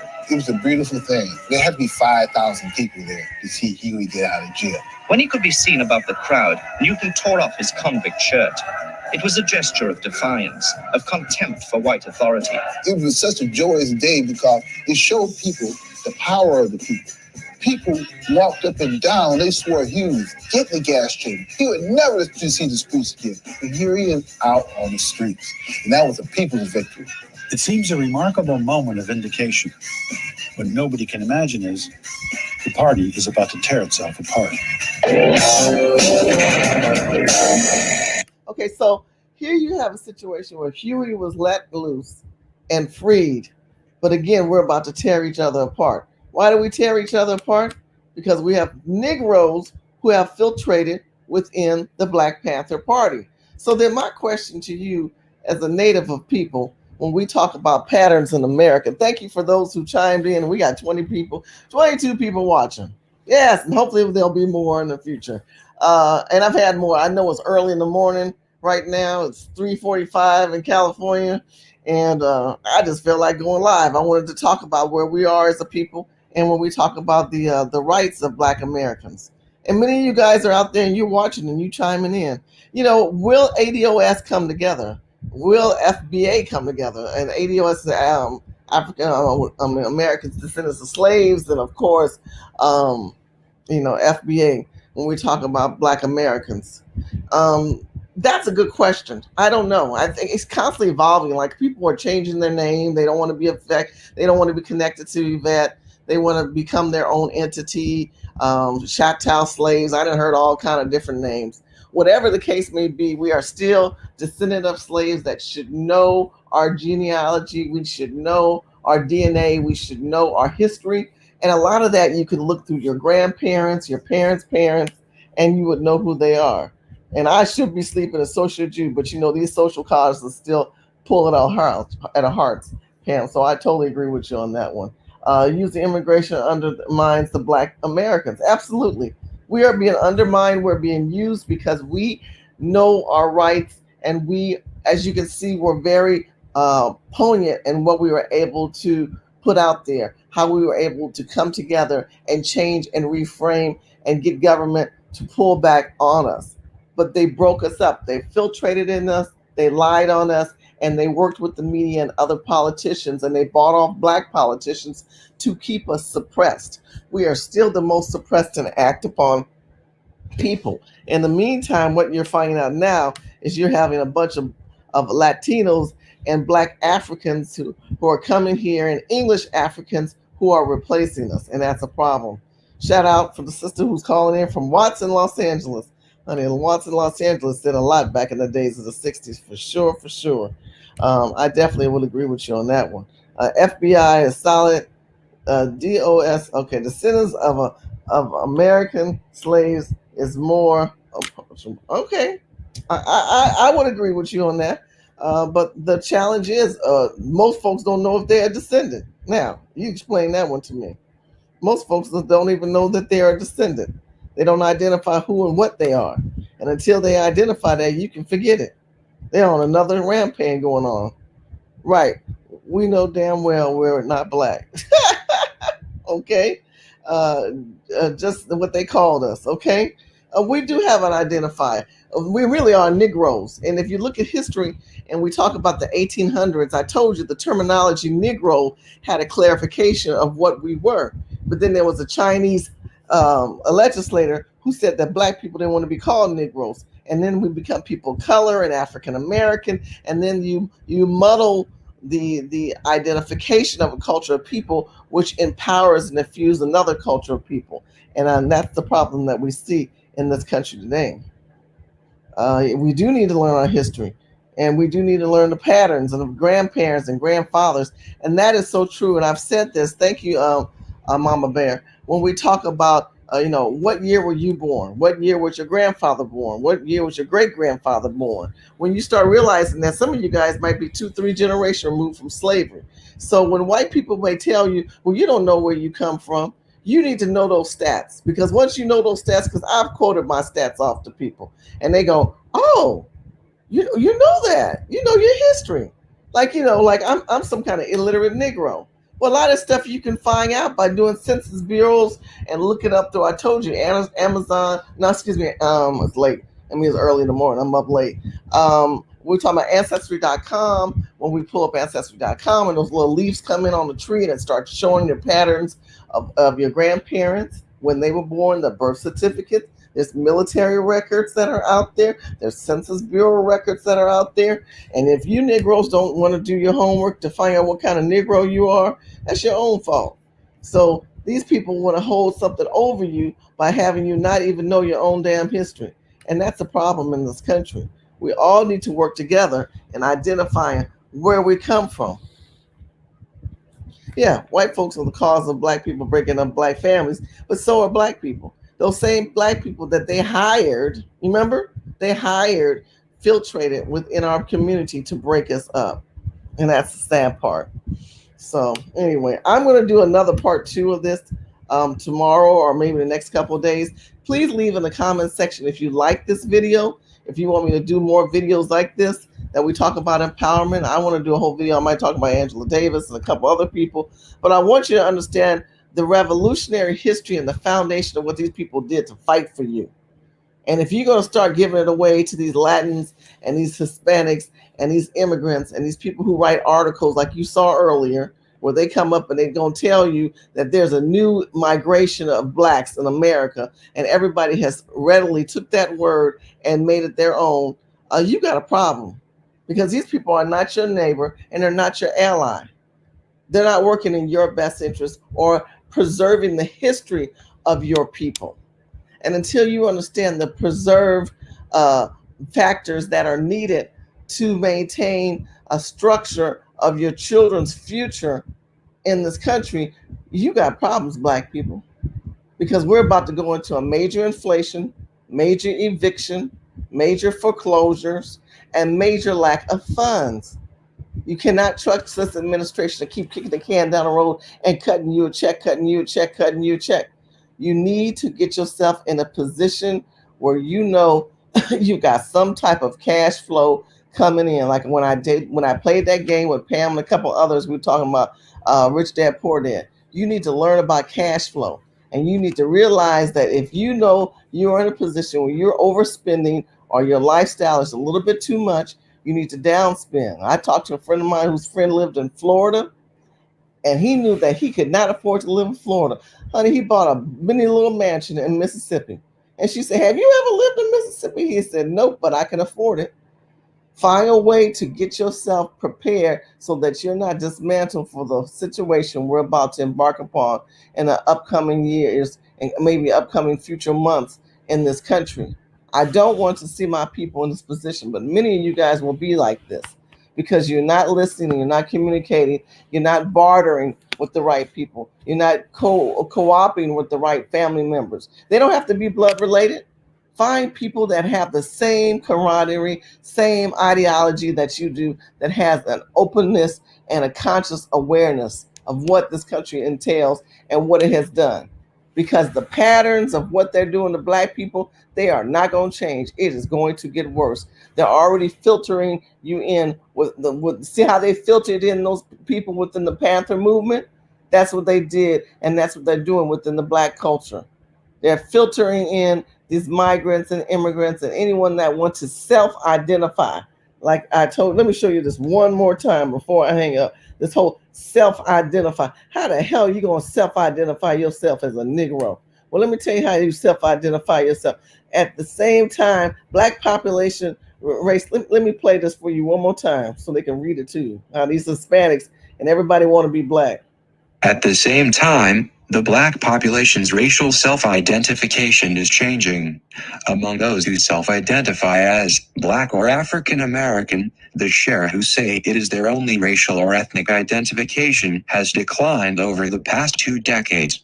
In 2019, 40.7 million, or 87%, identified their race as black alone and their ethnicity as non-Hispanic, while around 3.7 million, or 8%, indicated their race was black and another race, most often white and not Hispanic. Another 2.4 million, or 5%, self-identified as both black and Hispanic, or black, Hispanic. But these shares have changed since 2000. Then, 93% identified their race and ethnicity as black alone. If you're going to start allowing these people to come into your community and identify themselves as black, you're no longer going to be able to relate to any of the message that you heard earlier from the Black Panthers and the foundation that they were trying to lay, because they got filtrated in by losers who destroyed the infrastructure which they had laid. So what we still have involved, the government has stepped in and brought these foreign folks. Listen to this. The nation's black population is changing in other ways too. A growing share are foreign-born, the population is aging, though some segments are significantly younger, and a growing share are college graduates. These trends and more are explored in this report. Accompanying it is a fact sheet showing the demographic and economic characteristics of the nation's black population in 2019, based on the U.S. Census Bureau's 2019 American Community Survey. Findings for all black people, non-Hispanic single-race black people, non-Hispanic multiracial black people and Black Hispanics are shown separately. A downloadable spreadsheet of findings is also available. Now, I'm not going to go into the spreadsheet. It's right here. This is what I want to know. Why are we comparing ourselves to Hispanic? Did you see anybody talk about Hispanic in that Black Panther movement? But no, we're going to start off with this article that talks about the growing diversity of Black Americans. These are not Black Americans, and we don't want you identified with us, Christina. So your article is a farce. It is a farce. And when you start off a line with this one right here, this is the one that woke me up and said, oh, you think I'm sleeping at the wheel on this bullshit. Excuse me for cursing. The black population of the United States is diverse. Its members have varied histories in the nation. Many are descendants of enslaved people, while others are recently arrived immigrants. So if you're a recently arrived immigrant, you could be considered black too. You can join the black community. You could become part of the community. No, you cannot, immigrant. I don't want you. I don't want your self-identification. I don't want your co-African, Latino, non-African, any Hispanic. I don't want you people. I just don't want you. And that doesn't mean I don't like you. That doesn't make me a racist. That makes you to understand. If you've watched this video from the entirety, when you look at what the Black Panthers represent, those were my people. Those were my people. Where were you at? When we were asking for the fight, at least there were white people that stepped up. You didn't see them say, "Oh, in the Latino community, in the Asian community," them people weren't even in the picture. But I'm supposed to be inclusive and allow these people to come in. This is some bull crap that we live in America today, and this is what I'm trying to wake you guys up to the patterns. This thing ain't playing. Yeah, funny thing is late. Hold on. The patterns that are in here, because what we're seeing is we were filtrated by the federal government, we were filtrated by other black people who turned against us, and now we are filtrated by immigrants. The black population also has nuanced ethnic and racial identities reflecting intermarriage and international migration. As a result, there are key distinctions in demographic and economic characteristics between different parts of the national black population, highlighting its diverse multitude of backgrounds. Now, black people have always integrated in marriage. As you know, if you're a descendant of slave, you've got to have some white in you. We were raped. We were used in the matter of property. We were commoditized goods, trades, and services, and we're still used in that manner, right? So when people talk about integration of white people and black people, that ain't nothing new. The new thing that they're trying to say in this article is if you got blacks who are met with Hispanics or with Indians or with let's say the new Armenians who love all these Armenian girls who love these black men like the Kardashians, or Hispanic women who want to be Kardashians that filtrate with the brothers. That's what they're talking about, that blend of people. But however you may blend, those who are descendants of slaves, those who can trace back their ancestors, like Big Mama Bear had said earlier in the chat rooms, when you can identify that we have a situation, you should know what kind of Negro you are. But if you have not taken the steps to study your own history, and you've not taken the steps to identify your own culture of people, you're the one lost in the matrix. You're the one lost in the matrix. You've not done your own homework. So let's say now we've done our homework. What does that mean? It doesn't mean anything still, because we're not united. We don't have that empowerment that we saw in that video where them strong black women and them strong black men, that when we say strong, that means that I'm speaking in the manner of alpha, not beta, not these beta boys. And I'm not talking about these liberal black women they look as strong. Because if you're a strong black woman, you're going to respect the black man. You're going to work with the black man. You're going to be on his side with that black man. And those women were those women. Now we have these kind of women now. They don't need the black man. They got the federal government. They got their EB-5 and their WIC checks and you know, they got their men that come service them and then go home on Thursday to their wives. We've crossed patterns where we filtrated with married men, and married men got two bitches on the sides, and then the rap music talks about it. We're just a mess. We're a mess. And yet we want to blame white America for that. We need to come together and identify the corrections that the black church has not stepped up to the plate to do. We need to identify issues with the leaders that we have on our forefront are the filtrators that were in Black Panthers. Those are the elected officials today. Those people are filtrated within our community to keep you suppressed and make themselves celebrities. I yield my time. You know what I'm talking about. Now she's doing rap videos, people making songs with her singing, I yield my time. Oh, I love that lady. She's so cute. That lady is detrimental to your community. She's not put any leverage in your best interest in the current times and need to step down. I'm talking about Maxine Waters for those who are red flagged and saying, who the hell is Shirley talking about? You know, these people who are in office are the ones that they were talking about in that Black Panther video. So where are the ones who are the true black leaders? I'm still asking myself that question. Where are the black men and the black women who have real voices? Because once they rise, white conservatives suppress them. Once they rise, you saw what Ronald Reagan did to the black conservative. These black people were more conservative than they were liberal. They believed in black family, God, and country, and the right to bear arms. Wouldn't that be a conservative? But then you have a white conservative like Ronald Reagan and Nixon who suppressed that ideology. Now you tell me, who's on whose side and what party is better than one or the other when we look how history has foretold and shown itself. So come on, let's have some serious discussions here. And if we're going to talk about the black male today, because if you notice, every time one brother was taken out, another one rose. Another brother was taken out, another one rose. To the point they broke that pattern up because they had to filtrate. And then even young white millennials were, they were called millennials, but the white baby boomers, well, I guess they were at that time, rose up and start identifying the conspiracy and the gang banging on these younger black people. And they jumped into the place. But now everything is twisted. We got to help the immigrants. We got to help the illegal babies that get thrown over the border by another countryman. Versus we got black babies right now homeless downtown LA. Ain't nobody care about that. Nobody care about these black people because the black people don't care about black people. Until you Negroes care about each other, I don't know what to tell you other than say, like I stated at the beginning of the year, it was the beginning of last year, I told you, you better take care of yourself.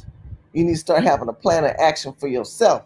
Look for some own investment for yourself because this country is going to truly not only divide itself, meaning America, it is going to filtrate and utilize the civil rights benefits that were supposed to be for your people, give it to them, and have those arrogant, egotistic immigrants who come into this country, who come here thinking they're better, and that you people are lazy because they don't know black history. And you don't even know the damn history yourself. So how can you retaliate when you don't even know what kind of Negro you are? So I think I'm done for the night talking to you Negroes who are watching and you wonderful white people that want to keep hearing me talking about black and white people. I appreciate it. Pam says, girl, you are on point. Thank you so much for that. I thank you so much for that.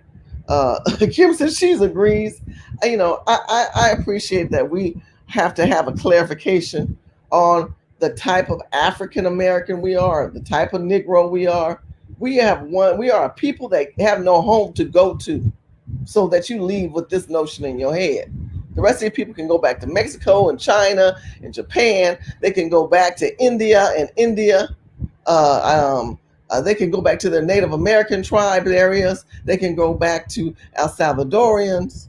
But when you have a culture of people, understand the clarity of this. I want you to understand. Listen before I go, so that you understand where I'm coming from with black people. When the enslaved black came to America, you had blacks from West Africa, East Africa, Sierra Leone, Ghana. You had blacks come from Nigeria, and they brought them on slave ships, right? And then when they came here, they shaved the women's head bald. They told them not to speak their language. So they couldn't even identify, are you from Ghana? Are you from Nigeria? Are you from Sierra Leone?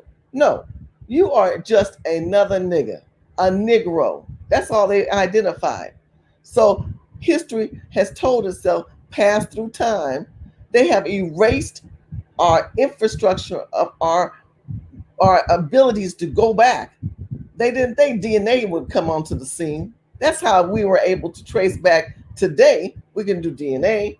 Today, we can learn through genetics. There's a lot of ways that we can learn, but the damage is done.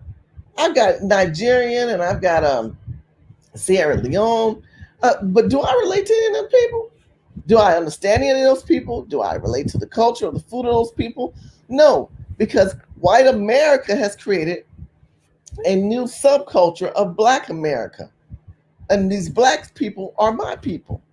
We eat differently. We brought a lot of traits from our countrymen. We'll talk about that. I'm going to do a whole cooking food analogy show. I was studying one on Netflix. Make sure you, if you want to get ahead of this story, and I'll probably do a video on it, watch, what is it called? Hog Head on a Hog or something like that. Lord forgive me, it's late. But y'all see it on Netflix where it breaks down the Black culture of the food of the people. That's a really great study where we talk about Black people and how the culture came from the South. Southern cooking was created by Black people. When I look at the food networks, they don't show Black people. Black people are the ones that cooked in this country, not Mexicans. Black people are the ones that created the pattern and the palette in this country, not Mexicans. But you have a generation of people, they don't even know that. They don't even know that. This is because we are constantly being re-erased and rewritten. So when people tell me, oh, that's Black history, no, that's American history, white people. That's your history. You eat that food. You eat the same food that we did in the South, the greens, the black-eyed peas, the hog maw, the boudin. For those who know boudin, the jambalaya, my family's from Louisiana, and the jambalaya, the boudin, all the Creole cooking from France and Black Americans and how all that came about. The mac and cheese, slaves, honey, slaves cooked that food and put that together. And so you see people with mac and cheese and they think it came from Mexicans? Jesus is Lord. Y'all need to do your damn homework. You need to know your self-empowerment because they constantly rewrite and re-erase you people. But the question I want to say to you is, where in the hell is where is the alpha Black male? That's what I want to ask you people. And where the hell are we going? Because right now the pattern has been rewritten again.